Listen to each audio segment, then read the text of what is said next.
And for over 8 years, the U.S. has gone without an ambassador to the Bahamas, a fact China is now taking advantage of.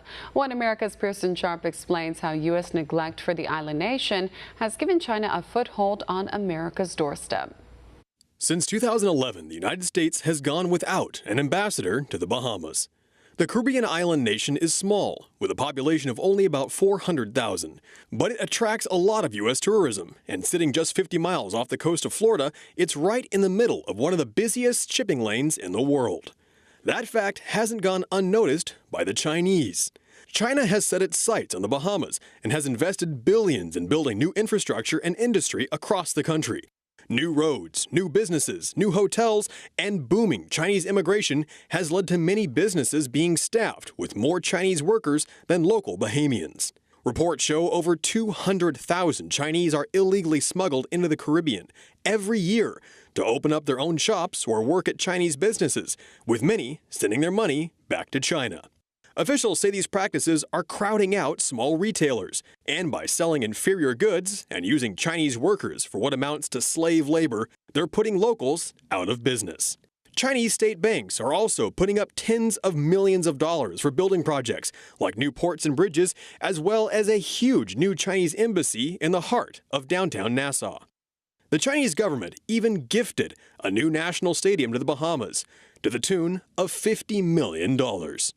And China's state-owned Export-Import Bank dropped nearly $3 billion to put up the luxurious Baha Ma Resort in New Providence.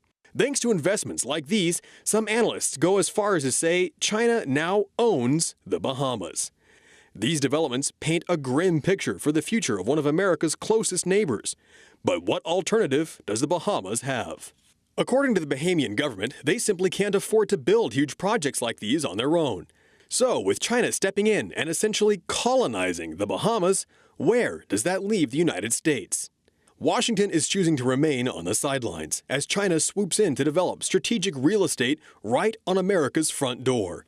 And now, some 55 miles east of Palm Beach, China is building a massive new shipping port, a strategic location which could be used for military vessels and submarines.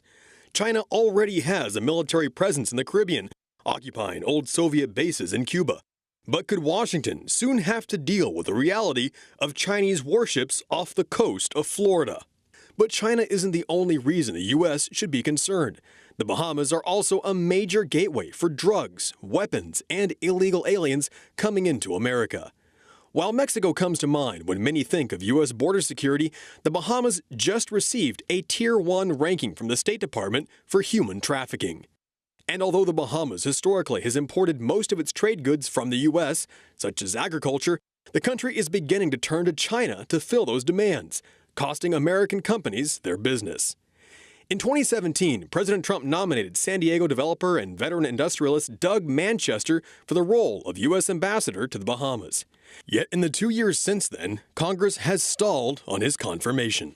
With the Bahamian economy struggling on its own and China building inroads, the United States could seize an opportunity to step in and help the Bahamas create jobs and improve economic performance.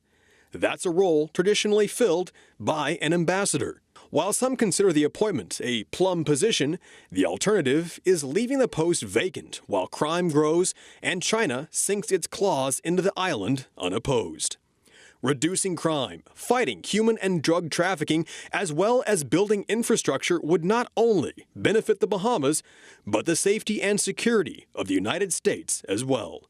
Pearson Sharp, One America.